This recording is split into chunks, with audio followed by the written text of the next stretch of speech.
अगर ईश्वर से बड़ी कोई संसार में सत्ता है तो वो ईश्वर ही है, क्योंकि ईश्वर से बड़ी कोई सत्ता है नहीं। ईश्वर का कोई आकार हो सकता है?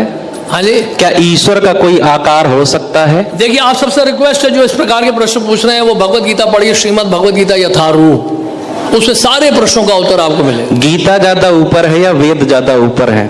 वेदेश सर्वेरहम एव वेद्यो वेदांत कृत वेद वेद। संस्कृत में बोलेंगे तो सिर्फ मुझे समझ आएगा। भगवत गीता में भगवान कह रहे 15 अध्याय के 15 श्लोक में क्या कह रहे हैं कि वेदों के द्वारा तो मुझे ही जाना है, वेदों की रचना मैंने की है, वेदों का संकलन करता मैं ही हूँ, वेदांत भी मैं ही हूँ। तो ईश्वर है ना वेदों की रचना करने वाला? यानी भगवान श्री कृष्ण अपने बारे में बता रहे हैं। तो भगवान श्री कृष्ण से पहले क्या संसार नहीं था? संसार की उत्पत्ति भगवान से हुई, इसलिए भगवान गीता में कह रहे हैं हम सर्वस्य प्रभो भगवान। एक मिनट गुरुजी, और भौतिक जगत का भगवान गीता ने तो 5000 वर्ष पहले कहा है। भगवान उससे पहले जब गीता नहीं थी, ओनली फॉर वेद, वेद का ईशोपनिषद पढ़िए, ईशावास्यविदं सर्वम यत्किंचित जगत्याम जगत। चौथे अध्याय में भगवान कृष्ण बोल रहे हैं अर्जुन। गुरुजी, गीता से पहले वेद था। मेरे प्रश्न, आपके प्रश्न का उत्तर तो देने दीजिए मुझे।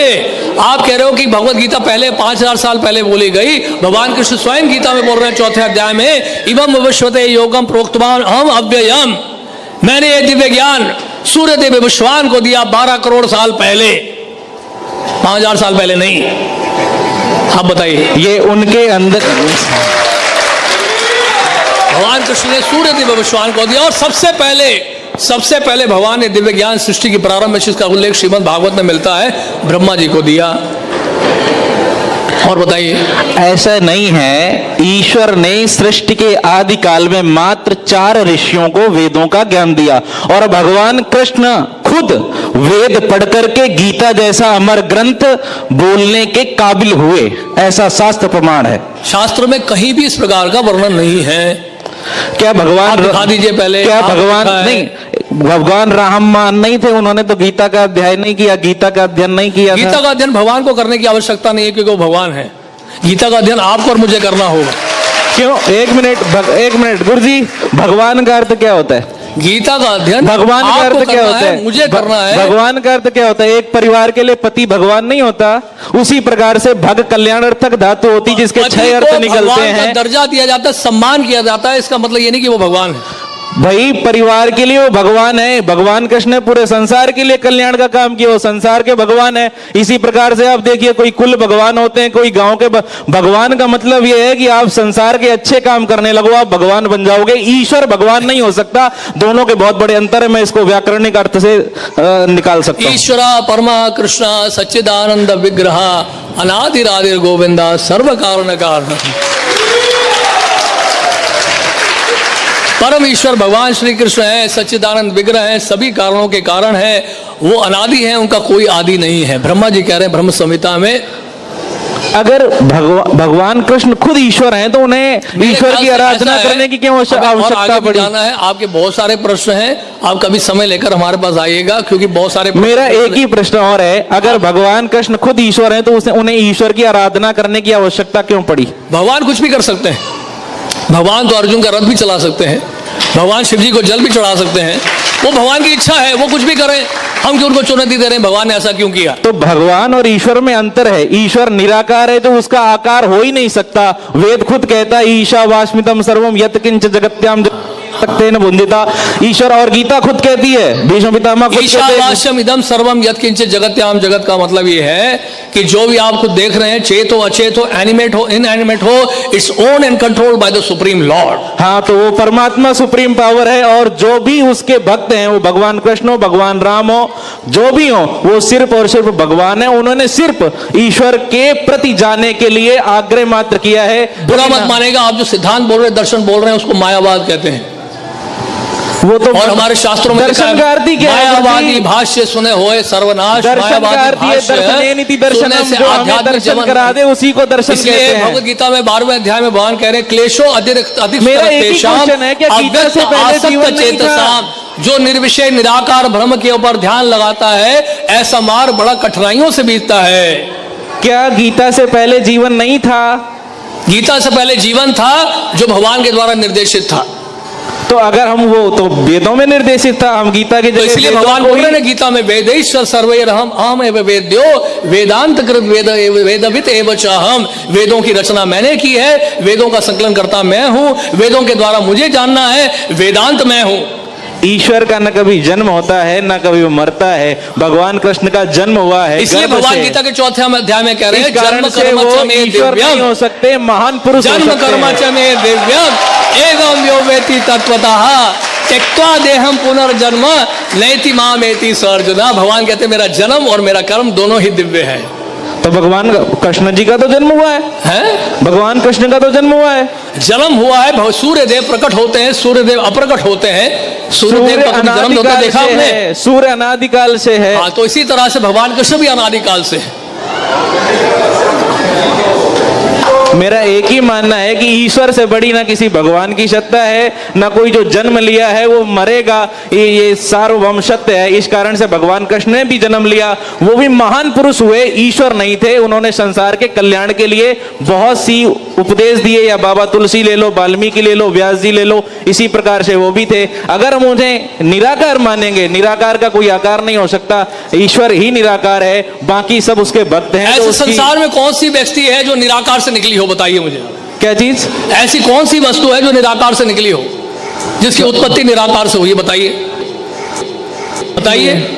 सूर्य जो है, सूर्य का प्रकाश से सूर्य निकला है, या सूर्य देव से सूर्य जो है, सूर्य ग्रह से सूर्य का प्रकाश निकलता अगर है? आप केन उपनिषद पढ़ेंगे, ये लाइट बल्ब से आ रही है, लाइट से बल्ब निकल रहा है। पहले लाइट आई है ना, पहले लाइट, एक मिनट, पहले लाइट आई है। यहाँ प्रकाश सर्वस्य योग माया समावृता मूलो अयम ना भी जानाति लोको माम अजम अव्ययम। भगवान कह रहे हैं योग माया के द्वारा ढक देता हूं मैं अपने आप को, और जो मूर्ख व्यक्ति है मुझे नहीं समझ पाते।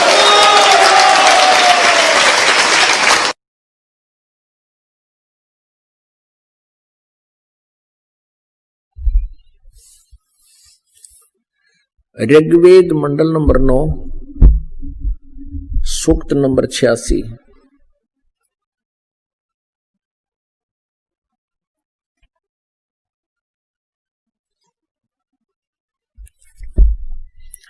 ये देखिएगा, ऋग्वेद मंडल नंबर 9, ये 9 और 10 इकट्ठा ही है।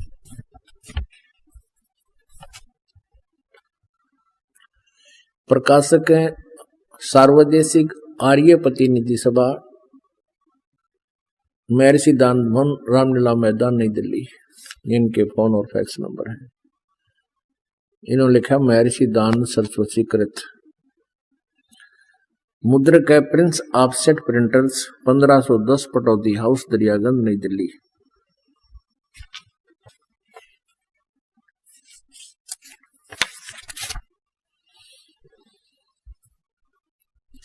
ऋग्वेद मंडल नंबर 9 सूक्त नंबर 86 और मंत्र नंबर 26।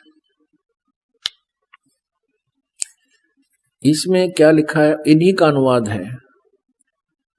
यज्ञ करने वाले यजमानों के लिए परमात्मा, यज्ञ माने धार्मिक अनुष्ठान करने वाले, यजमान माने भक्तों के लिए परमात्मा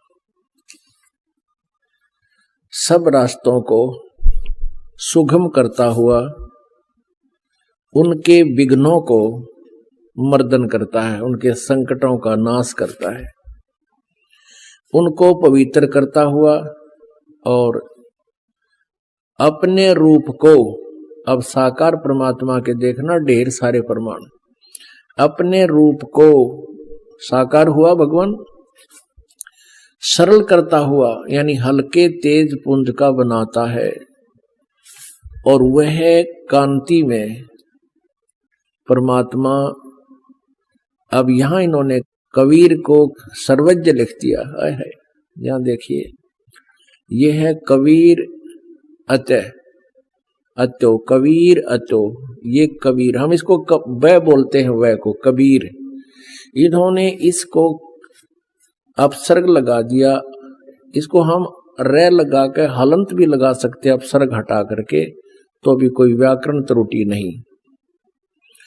हम इसको कबीर साहब कहते हैं, कबीर देव, कबीर साहब। जैसे ये कबीर अतो, यहाँ कबीरत्व। और यहाँ देखो कबीर देव, देव माने परमात्मा और कबीर देव, ये देखिएगा।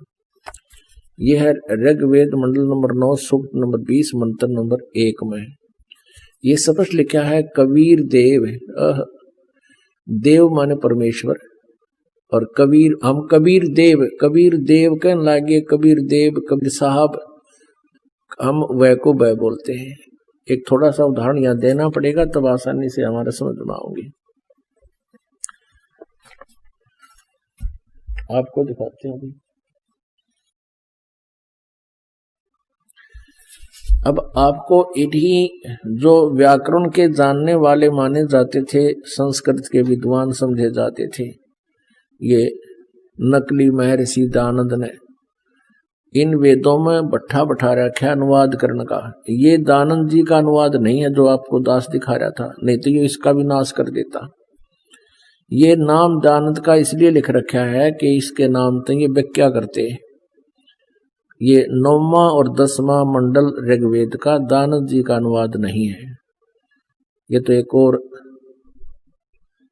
एक आचार्य का अनुवाद है जो दानंद जी के ही सिद्धांत को महत्व देता रहा, लेकिन सच्चाई को वो छुपा नहीं सका। अब यहाँ कबीर देव को, जैसे यजुर्वेद है उसके ऊपर रे लगा हुआ है और कहीं पर केवल यजु भी लिखा हो प्रकरणवश, तो वहां भी विद्वान पुरुष को अंडरस्टूड होता है कि ये यजुर्वेद की जानकारी है। Yajurveda is a Holi book, Yajurveda एक पवित्र पुस्तक है और उसके विषय में चर्चा कहीं लिखी गई है,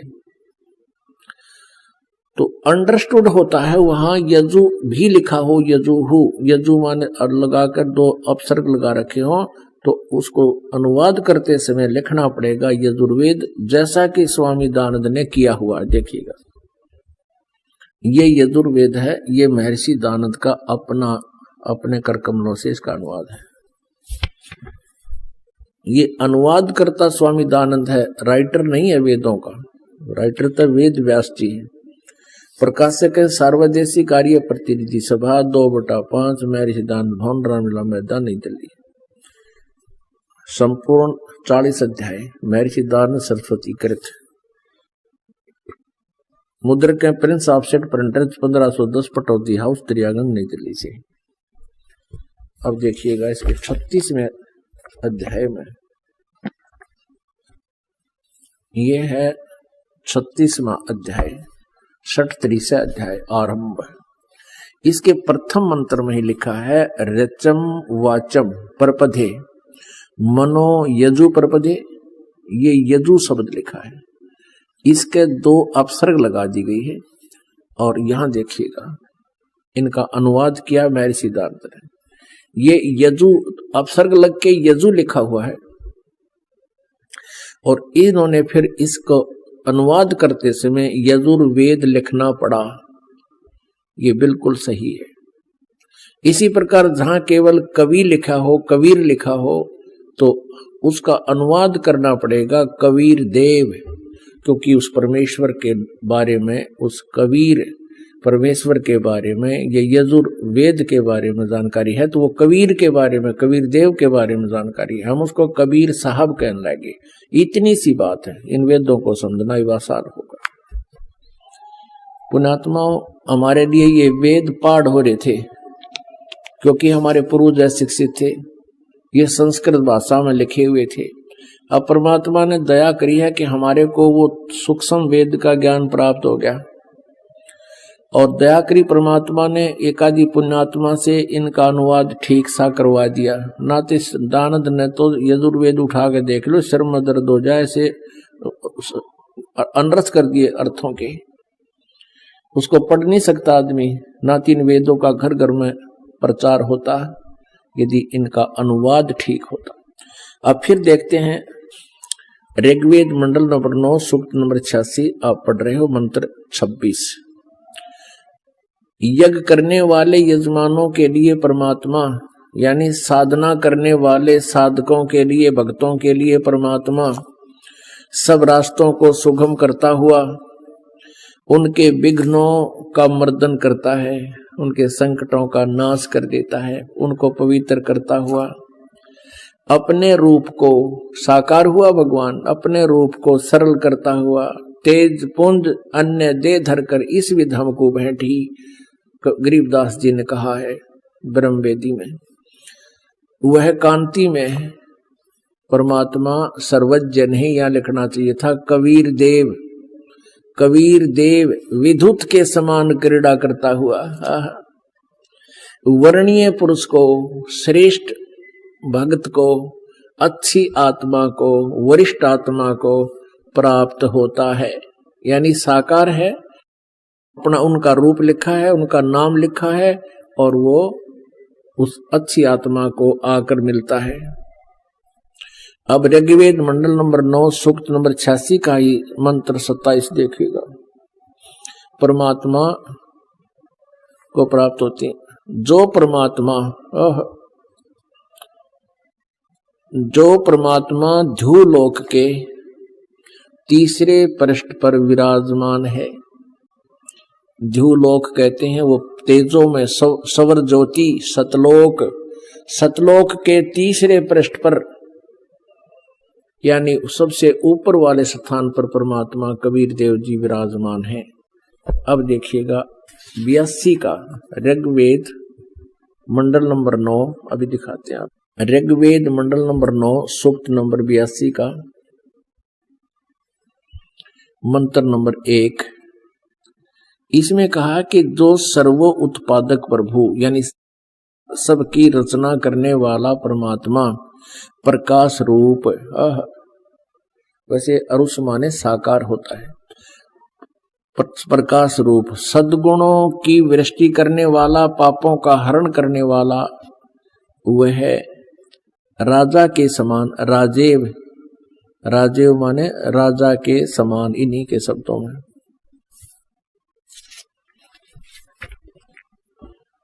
राजा के समान दर्शनीय है, राजा के समान देखने योग्य है, साकार है, और वह पृथ्वी आदि लोक लोकांतरों के चारों ओर शब्दायमान हो रहा है। वह वर्णीय पुरुष को, जो दृढ़ भक्त है, उसको पवित्र करता हुआ प्राप्त होता है।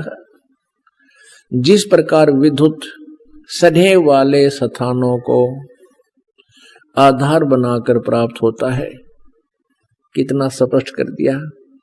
वो परमात्मा साकार है और वो पापों का हरण करने वाला है, पाप नाशक है, जो सर्वोत्पादक प्रभु है, सबकी रचना करने वाला, सारी सृष्टि का रचनहार परमात्मा प्रकाश रूप है, सद्गुणों की वृष्टि करने वाला है, पापों का हरण करने वाला है, राजा के समान देखने योग्य साकार है, दर्शनीय है, और वह पृथ्वी आदि लोक लोकांतरों में चारों ओर शब्दायमान हो रहा है। वह वर्णीय पुरुष को, जो अच्छी आत्मा है, उसको दृढ़ भक्त को, जो दृढ़ भक्त है, उसको पवित्र करता हुआ प्राप्त होता है। जिस प्रकार विद्युत सने वाले स्थानों को आधार बनाकर प्राप्त होता है। उसका उद्देश्य क्या होता है उस परमात्मा का? हे परमात्मन, उपदेश करने की इच्छा से। ऋग्वेद मंडल नंबर 9 सूक्त नंबर 82 मंत्र नंबर 2 अब हम पढ़ रहे हैं। हे परमात्मन, उपदेश करने की इच्छा से आप, यानी यथार्थ ज्ञान देने के उद्देश्य से आप महापुरुषों को प्राप्त होते हो, अच्छी आत्माओं को मिलते हो, और आप अत्यंत गतिशील पदार्थ के समान, यानी बहुत स्पीड से चलने वाले हो, हमारे अध्यात्म यज्ञ को प्राप्त होते हो। जहाँ धार्मिक अनुष्ठान होते हैं वहां पर आप तुरंत आ जाते हो।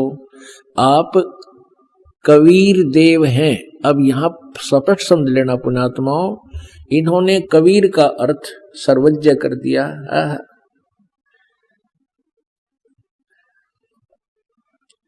अब यहां देखिएगा, ये है कबीर वेदस्य, ये रह है ऊपर, ये कबीर वेदस्य, यहाँ कबीर शब्द है, इनका इस रे हटा दिया इन्होंने, जैसे सीधा ये लिख दिया। जहां पर अभी आपको दिखा था जहां यजु भी लिखा है तो वो भी यजुर्वेद लिखना कंपलसरी होता है, तो यहाँ कवि ही लिखा है तो भी यहाँ लिखना था। आप कबीर देव हैं, हम उसको कबीर साहब कहने लगे, बस इतनी सी बात है। शुद्ध स्वरूप है, हमारे पापों को दूर करके हे अमर परमात्मा, सो मन हे अमर परमात्मा आप हमको सुख दें, उत्पन्न करें। अच्छा आगे देखना, अब तीसरे में है ऋग्वेद मंडल नंबर 9 सूक्त नंबर 82 मंत्र 3 में, पवित्र यज्ञों में रक्षा से आप प्राप्त होते हैं और पृथ्वी आदि लोक लोकांतरों में गति करते हुए चल कर आते हैं।